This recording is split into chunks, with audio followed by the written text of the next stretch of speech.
Alright everyone, before we get started,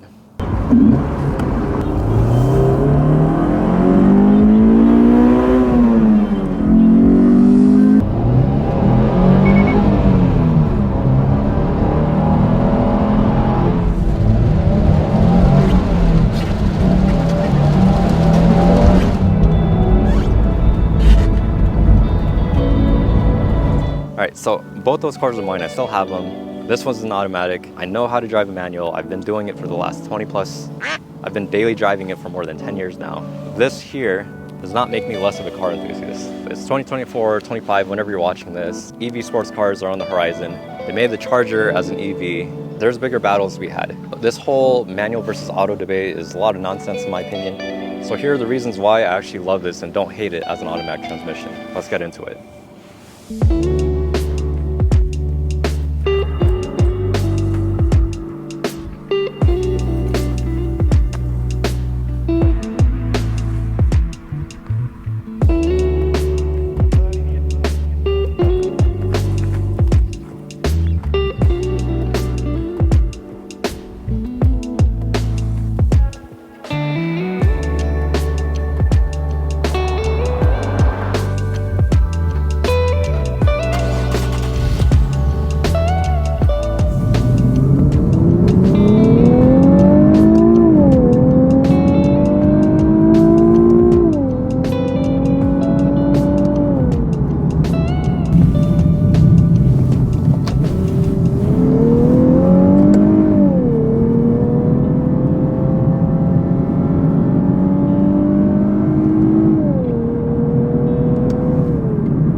Alright, we're doing this again, mainly because I think this is such a controversial topic in the car world.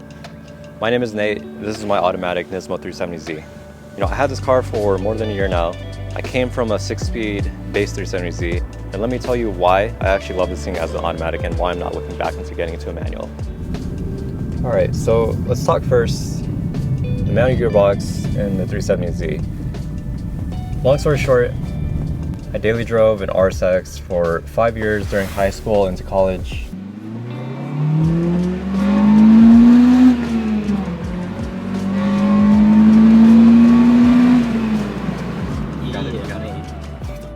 And the next car was my 2009 base 370 in a 6-speed manual. Daily drove that one for another 5 years. And then not only that, I took it out to Bryan Head, Big Bear, through LA traffic, did hours in Vegas inner city driving with all the construction cones. So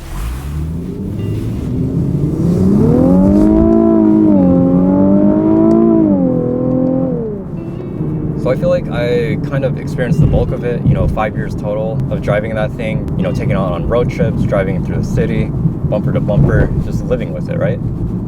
And here's what I think about that 6-speed manual. Hello? Are you shooting again? Yeah. I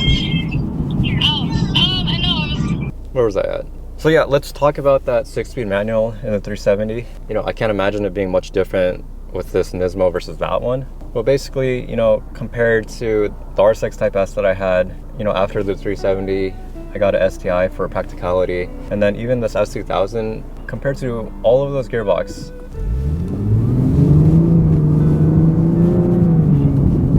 so in comparison, the RSX Type S, the STI, the S2000, to me, it was probably my least favorite. Even comparing it to a 997, 911, 996, even my friend's 981 Cayman S, those cars had a more, heavier German clutch feel to it, which for most people would say it's probably a nightmare to daily drive. But for me, I still prefer that over the 6-speed and the 370. And I'm not trying to say that the manual gearbox in the 370 is terrible by any means, but just me personally, there's better gearboxes out there. And the reasons for that, from the surface, you probably heard this one before, but the manual gearbox in the 370, it's kind of truckish. Several reasons. Not because it's heavy, but more so because, one, you can't really rush through the gears. But there has to be like a, half second, full second delay for you to smoothly shift into the next gear. I don't know if that's because of the rev hang, that whenever you do set the synchro rev match or auto rev match feature on, it creates that rev hang. And then even, when you're turning it off, when you have to rev match or heel toe downshift yourself, The throttle response in this car is pretty delayed. You have to put a lot of force into it in order to whip the throttles up, especially when you're comparing it to something like, a Honda or even the Super STI. You have a more responsive throttle. I don't know if that's maybe because in the 370 you have a heavier flywheel, but those two things felt truckish. You couldn't rush it. And then another thing that I noticed too, getting into that car, it took me several months to kind of get comfortable with, get used to, because what I noticed, the best way I can explain it is it has such a narrow window of engagement. Not only is the engagement bite point more like mid-range versus the top end, which is what I'm used to with most cars. Mid-range bite point with a small window, you really have to get it right. You have to be very precise in order to nail that smooth transition. And it's especially tricky if you're driving constantly up hills, like, parking garages, if you live in San Francisco or the Bay Area. Sure, you can just use your e-brake to kind of create that hill assist, but like I said, it's kind of hard to finesse it, and if you get it wrong, one, you're going to stall, and if you don't stall, you're probably going to be riding the clutch. So not entirely beginner friendly. It took me about a couple months to have it feel more second nature. When I got into something like the Super STI, it just felt way better, more responsive, more Japanese feel. Yeah, I get that this car is supposed to be like the Japanese muscle car. You're supposed to kind of like, power your way into the shifts. The fact that you can't really bank through the gears like you do in most Hondas, even the Super STI, it just kind of takes away the fun, in my opinion. Also, what I noticed too, specifically for the manual gearbox in those cars, you have two common problems. Let's start first with the more obvious, or the most known, is that CSC failure. CSC standing for clutch slave cylinder. Basically, I don't know what it was, maybe the layout, but where they placed it caused it to overheat easier, and therefore creating like a leak. Once you have a leak or a failure, basically you're gonna have a clutch pedal that has no feel to it, no engagement, 100% limp. You press it, it just sticks to the floor. You can't even operate the car anymore. And then you're stuck, and you have to call a tow truck to either take you home or to the nearest shop.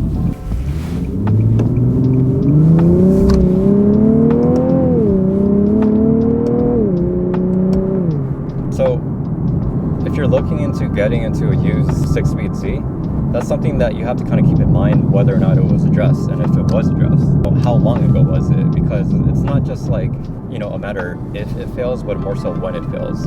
I don't know if they revised it in the later models, but like I said, 90% of the time, it's just bound to happen. When you get into something like this, like an automatic, that's one less thing to worry about. Less maintenance, you don't have to worry about replacing the clutch, the flywheel, the throttle bearing, you don't have to worry about that CSC failure. So, overall, it's just more enjoyable as a cruiser. And then another thing that I noticed too in that car, when I first got it, I would always get this code, P0300, the random misfire, and it'll always happen whenever I need to smog my car. So basically, that light comes on, you can't pass smog. You gotta fix whatever it is in order to get your car registered. When I first got this car, that light would keep coming on. No matter what I did, I would change out the catalytic converter, I change out spark plugs, O2 sensors. Nothing seemed to truly fix the issue, and the light would keep coming back on, and it'll be so annoying, so frustrating that I'm kind of just like, in a rabbit hole, throwing a bunch of new parts at it that weren't necessary, and then ultimately the light comes back on, and at the end of the day I can't smog my car. So really frustrating. At first I couldn't figure out exactly what it was, until eventually what I learned was what was actually throwing off that code is the clutch chatter. Basically, if you're not smooth going off in first gear, if you borderline stall, you're gonna have this, shaking noise coming from the front end. Basically, that's telling the car, or at least it's making it think that you have some type of misfire going on, when essentially it's just you suck at driving, or at least this car makes it hard for you to take off. So once I figured that one out, I never really had the issue. The light came on, I would just clear it off with a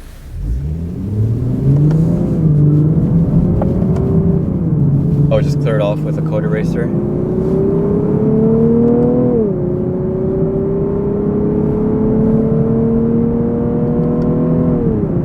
So those two things, the CSC failure and that common P0300, which, for the most part, that latter should be an easy fix. Just don't chatter the clutch, basically.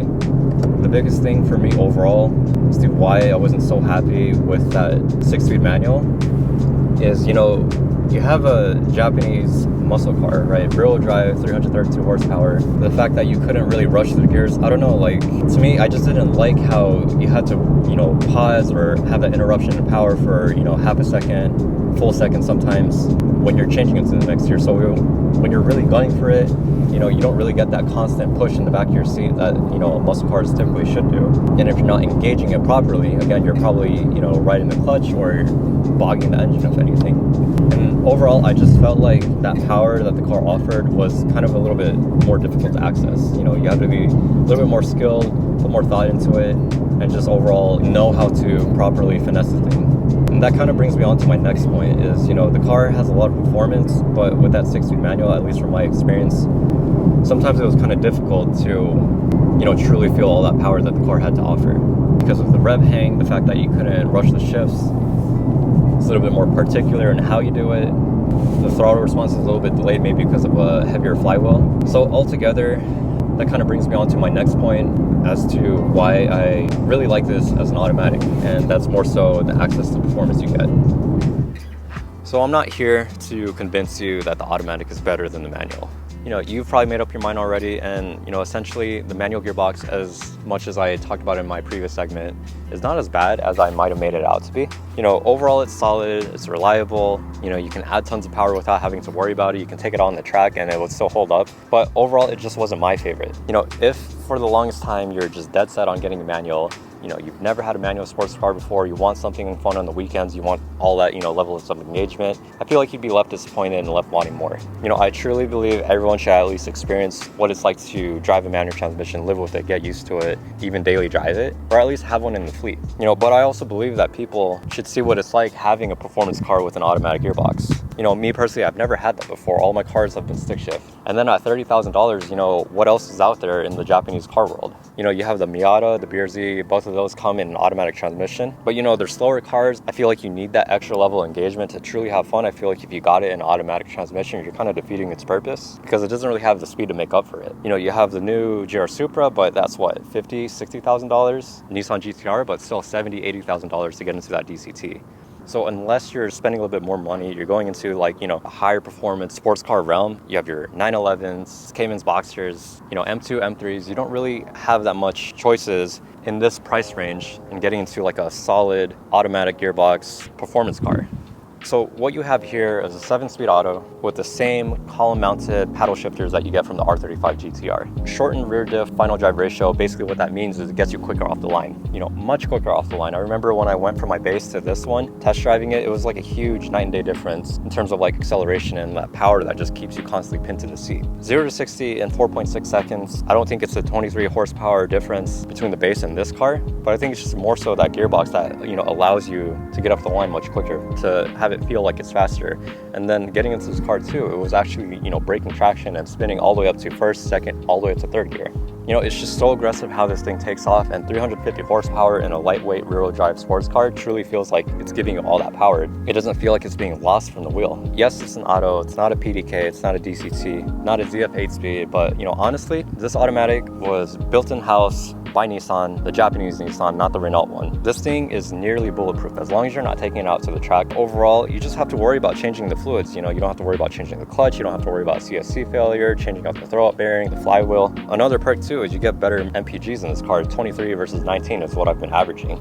People who have never drove one or probably don't even know how to drive a manual, they treat this thing or talk about it as if it's like a CVT. If you have this car, if you get to try it out, if you put it in manual mode, this thing shifts nearly 75-80% as fast as a DCT. You're quicker off the line, you don't have any cuts in power when you're really going at it. It feels like it's giving you all that 350 horsepower and 276 pound-feet of torque that the car says on paper it has. You feel like you just have more access to it. You feel like it's more readily available. And I just never had an automatic sports car before. It's pretty cool to have zero interruption in power when you're really going at it. And then most importantly, at least for me, you get this dual personality. And this dual personality actually brings me to my next point. Dual personality.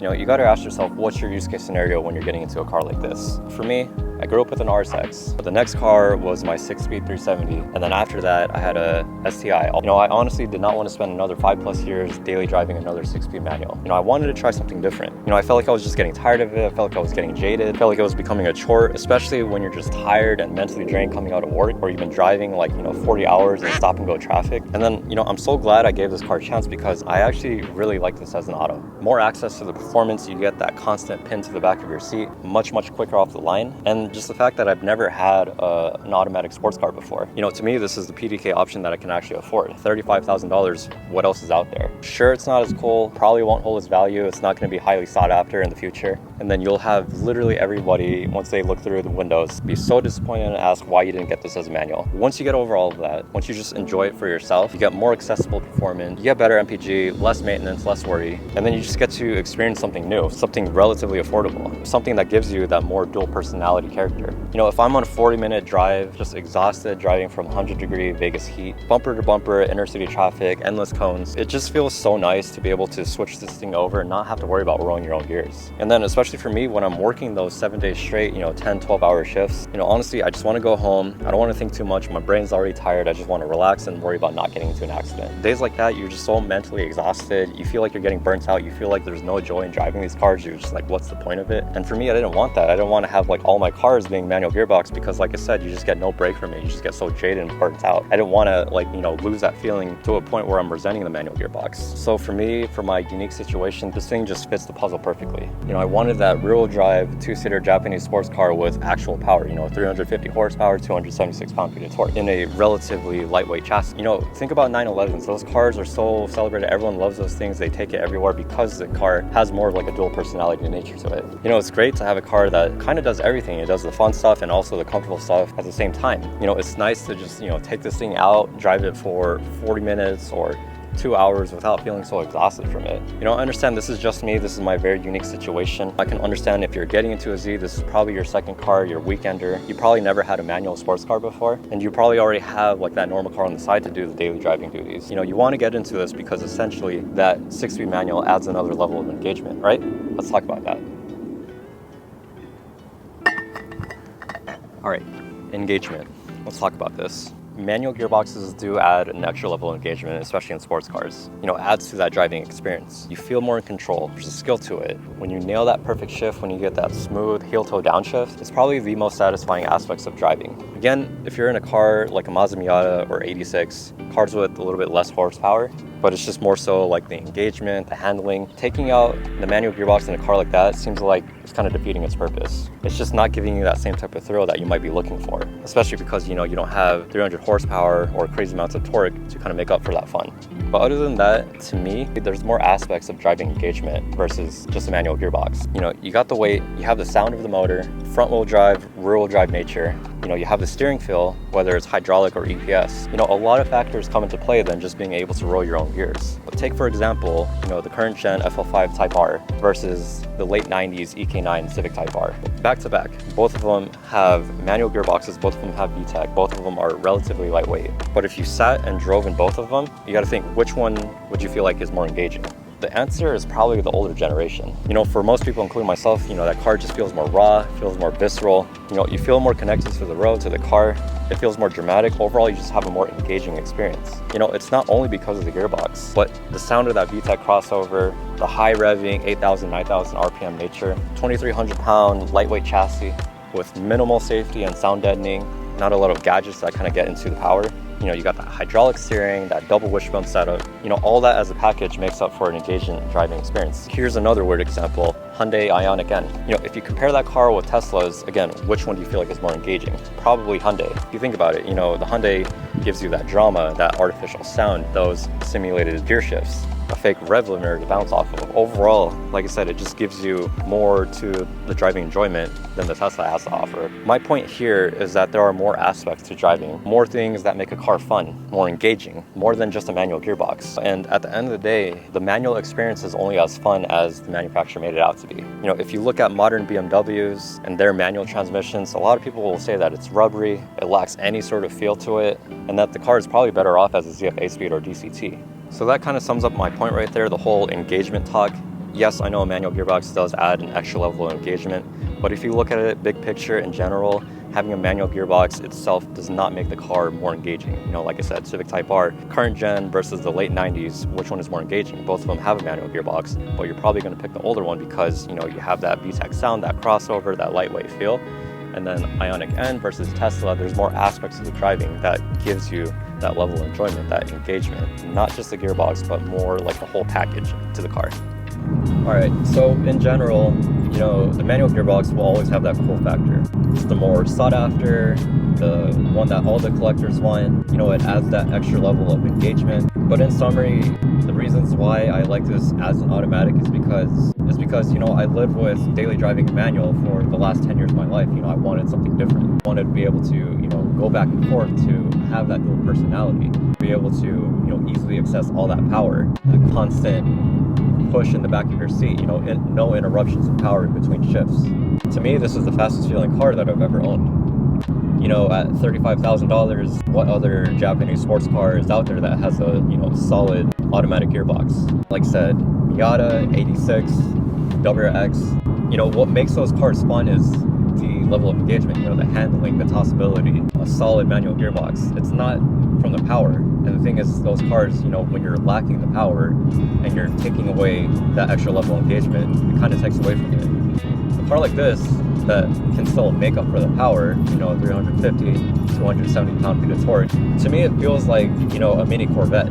This is something affordable, you know, it's cheaper than a Supra, a third of the cost of a used GTR, and I don't know when I'll ever be able to afford a 911 GT3. So to me, this is my, you know, Japanese affordable entry-level 911 GT3 that I'll always obsess after. You know, yes, it's not as engaging, you know, having that manual gearbox, but as I was talking about earlier, you know, there's different factors or levels of engagement that a car has. You know, whether it be the sound, the weight, the steering feel, hydraulic versus EPS, double wishbone versus McPherson strut. You know, there's just a lot more to a car that adds a level of engagement other than just the manual gearbox. Like I was saying earlier, you have the EK9 Civic Type R versus the FL5. You know, both of them have VTEC, both of them front-wheel drive, both of them with manual gearbox. But at the end of the day, which one would you feel is more engaging? You know, 10 out of 10 times, you're probably going to say the EK9 because, you know, it's more raw, more visceral. You get that VTEC crossover. You have that tossability. Basically, like, there's just more aspects to it that make a car fun, more engaging, more connected. And that's kind of my point as to why you don't always need a manual in order to have the ultimate level of engagement. And then lastly, you know, you just got to know yourself. You know, what's your situation? Have you been daily driving a manual for your entire life and you want to just try something new? Or vice versa, have you been in an automatic and you've always wanted a manual sports car on the side? You know, this thing is still a good option. Not to hate on the manual gearbox in the 370. You know, at the end of the day, it's bulletproof, reliable. You know, you can take it to the track. It's not going to overheat, not going to explode. You can handle extra power.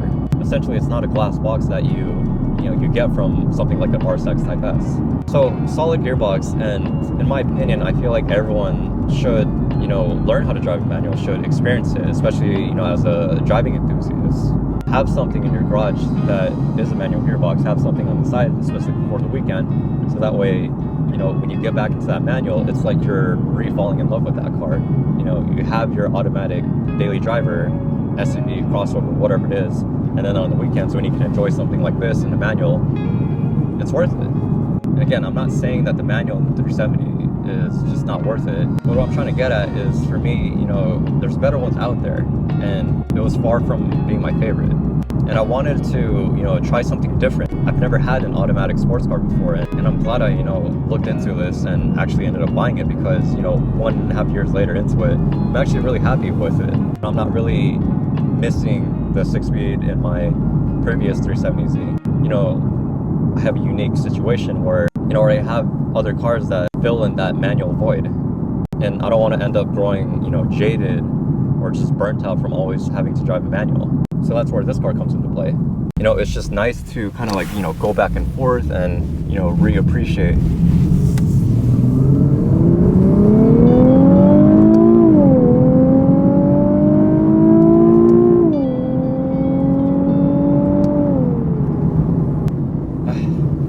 It's just fun to kind of go back and forth. You know, you get that extra level of engagement when you're in manual, but when you jump into something like this, you get that constant push in the back of your seat. You know, you're accessing all of that power, all of this torque. Different experience, you know, different types of fun. I'm not saying that only one way can be fun. It's nice to, you know, try different things. And the automatic as well, bulletproof, you know, in-house built by Nissan, the Japanese one, not the Renault. It's not a DCT, but I would say it's probably like 75% there. And like I said, what other options do you have out there in, you know, the Japanese sub 30,000 sports car market? You know, I feel like this is all that you got. and it's not that bad. So yeah, let me know what you think. You know, if you're looking into getting into a manual sports car or even a Z, you know, definitely worth considering. You know, if I've never had a manual before, definitely like 10 out of 10 times I would probably go straight into this as a manual. But you know, with my situation, I'm just getting tired of like rolling my gears all the time. You know, it's worth looking into. You know, like I said, I've never had an automatic sports car before, so it's just a nice change of pace. But yeah, anyways, those are my thoughts. Let me know what you think. You know, are you considering picking up one of these as an automatic, or are you diehard manual stan? You know, have you had a manual gearbox and you went to the automatic, and you know, do you have any regrets, or are you not looking back, or vice versa? You know, have you only lived with automatic and you're curious on to what it's like, you know, driving a manual? It's worth it. And lastly, do you think it's worth arguing anymore? You know, the whole manual versus automatic debate. You know, is it really that important when EV sports cars are starting to take over our beloved nameplates? You know, it's only a matter of time until there's like an EV Eclipse, EV Integra Type S, EV STI. You know, I feel like there's other battles or issues to be talking about. You know, we should really be fighting for internal combustion sports cars versus everything going EV or hybrid. But yeah, anyways, let me know what you guys think. Thank you guys if you've stuck around this long. You know, hope you enjoyed the video. Hope I gave a new perspective. Hope you don't think I'm that lame. And hope you're just having fun in general with whatever car that you have. Yeah, anyways, those are my thoughts. I'll see you guys on the next one, whatever that may be. You guys take care. Bye now.